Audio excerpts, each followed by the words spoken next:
How can you possibly fit everything that you want to do into your schedule? Training jiu-jitsu, lifting weights, doing mobility, doing some form of cardio for your jiu-jitsu, and still having enough energy to function and get through your everyday life. Everything can fit into your schedule without upending your entire life just for your hobby. All you need is a system. This is my 5-step system to fitting everything into your schedule to improve your performance, reduce your risk of injury on the mats, and still enjoy your life.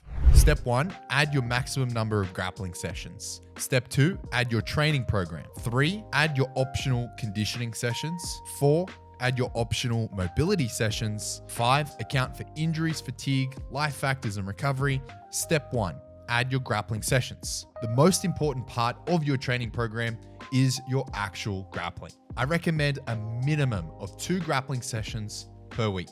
Optimally, you're doing around 3 to 4. If you're planning to compete or are training for a competition, anywhere from 4 to 6 or more, depending on your ability to recover, is ideal. Let's go through an example. Let's assume you're training 4 grappling sessions weekly: Monday, Tuesday, Wednesday, and Friday. Let's add this to the calendar. Step 2, add your training program. Based on your goals and what training program you've selected, you're now going to incorporate this into your calendar, into your schedule. In our example, we're going to be following Grappling Power, which is a 3-day per week training program. You'll need to work around your availability and your grappling sessions to make sure that you're evenly distributing, or as best as you can distributing, your training program throughout the week. We'll be adding our lifting sessions to Monday, Wednesday, and Thursday. Step 3, add your optional conditioning sessions. Conditioning is an essential part of grappling performance, but it is still optional. I recommend beginning with adding 1 conditioning session per week. This can be in the form of VO2 max training or aerobic base training. To learn more about the intricacies of conditioning training, check out the conditioning theory course here on BJJ Strong Online. For our example, I'm going to add in 1 VO2 max session in per week. Ensure that you allow 12 hours between your conditioning workouts and your grappling or lifting.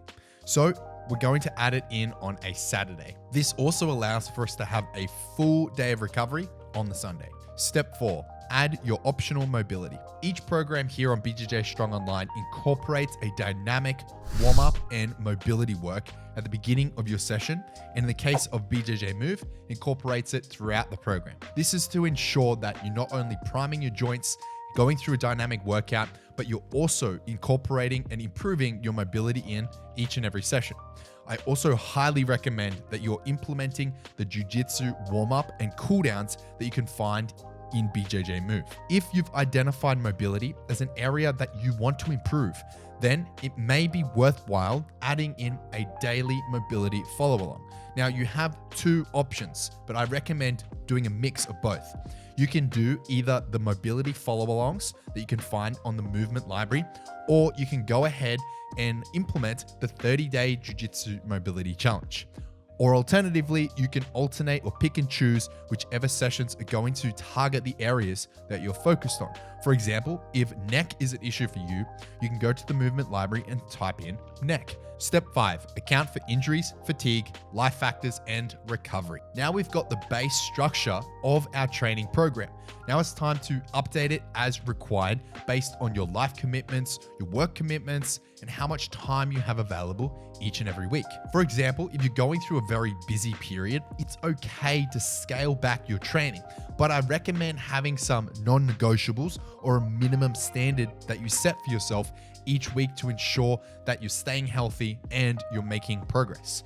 That minimum standard is going to depend on you as an individual, but as a general guide, I recommend doing at least 2 grappling sessions per week and at least 2 lifting sessions per week. So it's a minimum of 4 sessions per week if you can handle it. If you're injured, I highly recommend working with your healthcare professional to ensure that you're adhering to their recommendations, doing their rehab if you have any assigned, and making sure that you're scaling back your training as appropriate. Don't go against any recommendation of your healthcare professional. It's very important that we do things correctly, safely, and get you back on the mats as soon as possible if you are injured. Step 6, test and adjust. The final step of this process is to test and adjust your training schedule. Now we have your base schedule, we have your minimum standard, so it's time to implement your training and to see how you are recovering.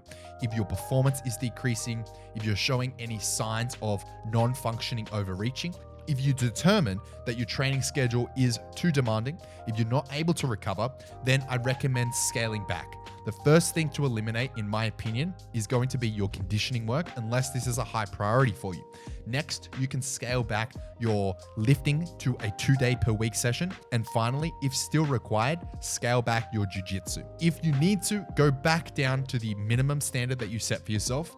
Again, as a reminder, my recommendation is at least 2 jiu-jitsu and at least 2 lifting sessions, and then build back up from there once your recovery is in order. I also recommend that if you still can't recover from your minimum standard, you need to address your recovery. Your training schedule is not the problem at this stage. That would be your recovery. So go through and implement the strategies I recommend in the recovery course. If you're still having issues, reach out to me directly and I can work with you one-on-one to get your recovery back on track.